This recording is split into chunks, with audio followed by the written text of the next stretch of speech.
Look how beautiful that snake is.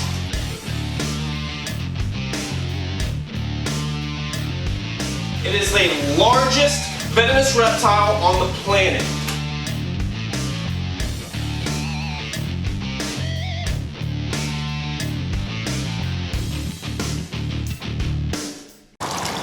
Alright guys, welcome back to another Chandler's Wildlife. We're going to be training and feeding American alligators today. What's going on guys? We're here in a pit full of alligators right now. I'm here with my buddy Justin. Justin's been working with wildlife his whole life, so that's like 50, 60 years? I only look older now. No, he's 31, right? Bro, so, it's not fair. I just did a show, so I'm dirty. I'm gross. Yeah, he just did an alligator show, so he's a little bit wet. I'm nice and dry. But hey, buddy, you gotta stay over there. No, you gotta stay over there. Back up, back up, back up. Everybody's got to be good to eat. There we go. Good boy. Nobody gets to eat out of the water. So anyways, Justin's been handling wildlife his whole life, and my story is pretty similar. And basically what we're doing is we're station training these alligators. We're trying to keep them at the water's edge instead of chasing us off for food like crocodile hunter style. That's great and all to have them all crazy and angry bursting out of the water for food, but in some situations you want to make it safe. So at the big zoos they do station training. So that's what we're trying to do here to keep these alligators in one spot instead of charging us for the food. Makes it a lot safer for Justin to work in here with these animals. Well, especially when we have more than one animal inside the pit. And especially if I'm here by myself. Today I have Chandler. Sometimes I'm by myself. A lot of times you want to have, the animals spread out, behaving themselves, not chasing all around. Yeah, and speaking of training, your dad was an animal trainer, right? He was. So what did he train? He trained sea lions at the Miami Aquarium. Trained everything from big cats to bears, all the way down to alligators and crocodilians and everything in between. Yeah. So he grew up into it. He basically grew up with seals in the living room. It was a different lifestyle, but this is where all this comes from. So. You've had a good time doing it. I've had a good life doing it. Chandler's following behind me. No, but in reality, I've never trained animals before until he started to show me how to do it.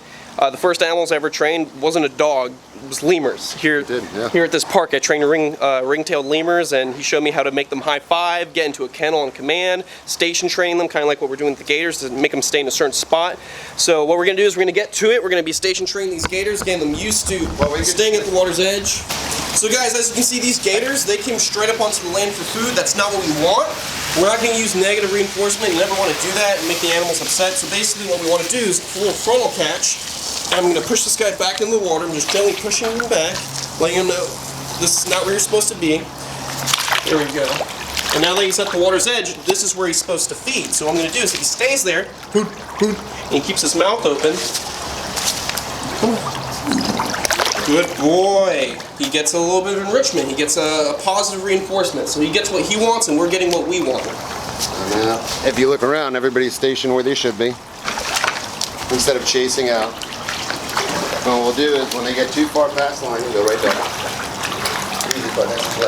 Hey. Good boy. Good boy. That's what we want.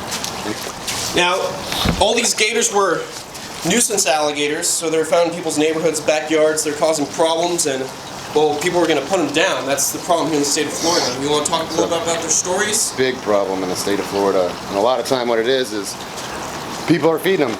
A lot of these are caught next to fishing docks. Most of them are caught next to fishing docks. A lot of times, well, every once in a while we get a phone call or something like that. They'll be in a shopping mall. They'll be in somebody's backyard. You hear those stories on the news. What you don't see most of the time is these guys come mostly from fishing docks. People feed them next to the docks. They get used to it. And then the phone call is made. Once that phone call is made, if it's not a trapper, that's a rescue trapper, then they're going to kill them, use the meat, the hide. That's how they make their money on these alligators. So it's more of a hunting lifestyle than what we're doing right now, which is completely the opposite, where we don't want to kill the animal, we don't want to harm them. So we give them a place to live. They stay here for a little while, and then they'll move on to a bigger park, and we'll get more alligators, and continue and continue and continue. So we do our part as much as we can, but that's the big thing in Florida, as everybody thinks, you feed an alligator, no big deal. It's fun to watch them, but at the same time it causes massive destruction, not just to, could hurt people, but the animals mostly pay for it. Good boy. Good boy. Hey, big guy. You're getting out of hand. No, nope. Back up. All the way to the water. Come on.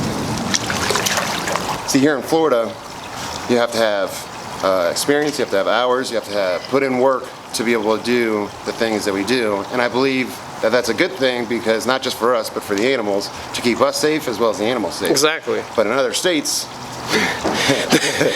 it's a free-for-all. You want a tiger in your basement, boy, you get that tiger. you can do whatever you want. You could be 10 years old, you want to buy a bear, you can buy a bear. It depends on what state you're in. Now, there's other states with laws too, kind of like ours, but there are some rogue states out there, and some of these rogue states you'll see, like I'm not gonna Pennsylvania, say South Carolina. Won't say any of those states, but some of those places. South Carolina, Pennsylvania. We saw at the reptile show, somebody was trying to sell a Madagascar. He said it was a Madagascar dwarf Nile crocodile. So he was trying to sell the fact that this crocodile would not get as large as its Nile brethren. Yes, yes. But in reality, because it's from Madagascar. Yeah, that's not the case. If you watch any documentaries on Madagascar, guys, you're going to see that they grow just as large as a croc from the mainland, the continent of Africa. Now, we do have dwarf crocodiles. So we have species of crocodiles that only reach a small amount of size, up to about 3 or 4 feet, much like the cousin, the Chinese alligator. But these particular animals that were for sale were just, again, improperly taken care of, and trying to be sold as a commodity item, something that's easy to take care of, something that's not going to grow big, when in actuality it's not a crocodile. It's gonna grow at some point. Yeah, it's sad because people are trying to make a quick buck, but they're putting the animal in a bad situation, and they're going to put those people in a bad. No, back up. You're not supposed to come up here. Right here is Missouri croc chow, and the verdict goes out. I enjoy it. I think it's a good supplement. I think that you should also feed variety, but I think that there was a lot of veterinarians, a lot of scientists that went into putting these foods together. And if you go to Missouri, a lot of people, it's kind of like a half and half. Some people say it's really good, some people say it's really bad. I enjoy it. I think it's good for a supplement. I think that you should also use variety and real sources of food, like the actual food that the animals would eat in the wild. These are carnivores, so you want to feed full on meat. Right now we're feeding little turd nuggets.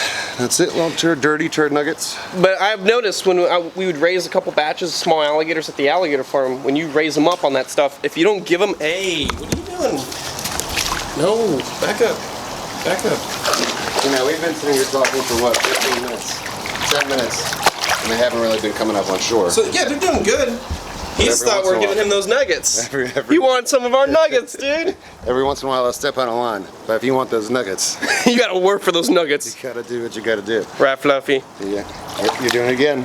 But what I was saying was the Missouri crocodilian diet, croc chow, we were using it on these hatchlings, the smaller version. They're little pellets for hatchlings. Tiny guys, yeah. And if you feed them straight crocodilian chow, it's good for them, but they don't gain any fat. So these alligators were lean. Like, yeah, they get a lot. They could have had 6-packs if they had those kind of muscles. Yeah. It's like they're lean. Regardless of anything, you can't. For me, we use Missouri for a lot of the animals that we have, and it's not just crocodilian diet. They make a number of different diets, and again, I think a lot of scientific work went into what they put into the diets that they make, but I still think it's important to give a variety. You're not getting the picture, big guy.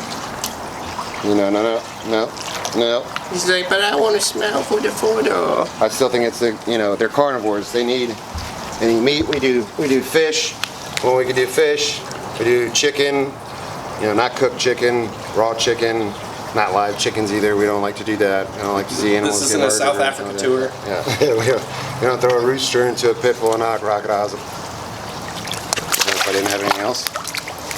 Now we're feeding them one piece at a time, and we're doing this because we wanted to show you guys what we have going on over here.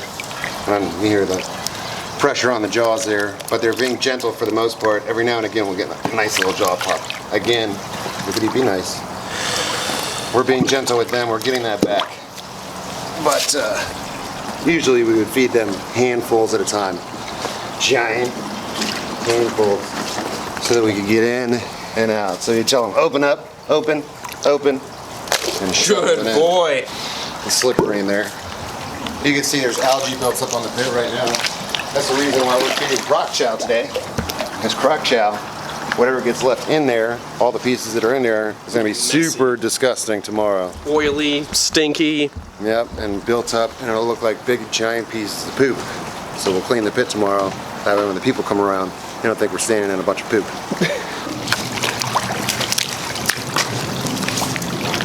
Good.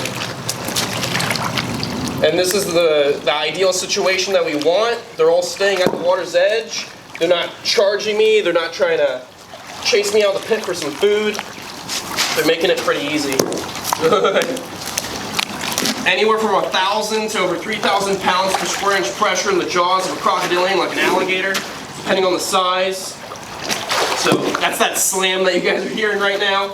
Bone crushing pressure. And Fluffy in the middle is probably pound for pound, I think, for me, at least for as many alligators I work with, that guy right there is probably the strongest alligator for the size that he is. I have ever had the pleasure of being with him. Yeah, he's had a couple close calls with him. I wouldn't say close calls. I would say... He bit you. I took my entire thumb.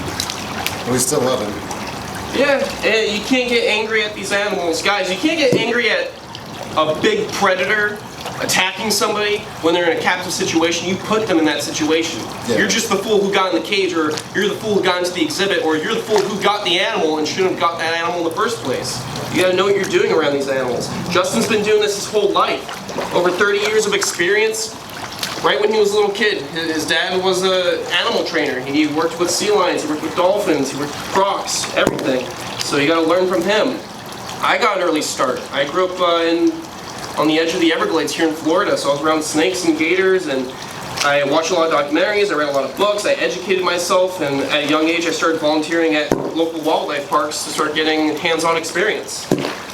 So, you know, we joke around and we do a lot of crazy stuff, but in reality it's all calculated risk. We're not just some bozos that are jumping into a pit full of alligators trying to look cool. We love these animals. We're passionate about these animals. And at the same time, we're willing to take the risk, you know, that's involved with having them, rescuing them. I'm willing to take the risk of fall if something happens. You know, I tell people all the time that, you know, they ask me, well, if an alligator bites you into captivity, do you put it down? And the answer is absolutely not. They didn't ask to be in this situation. And most of the time, it's people that put them in this situation, so, you know, we put our lives right on the line, and I don't have any problems doing it. I know Chandler doesn't have any problems doing it.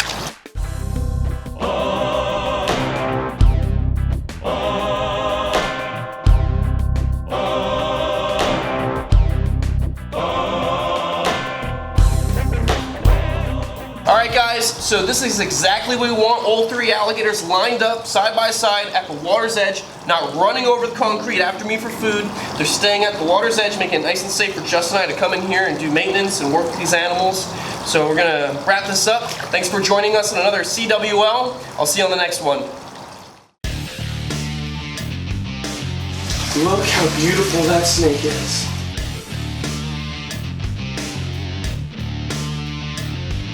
It is the largest venomous reptile on the planet.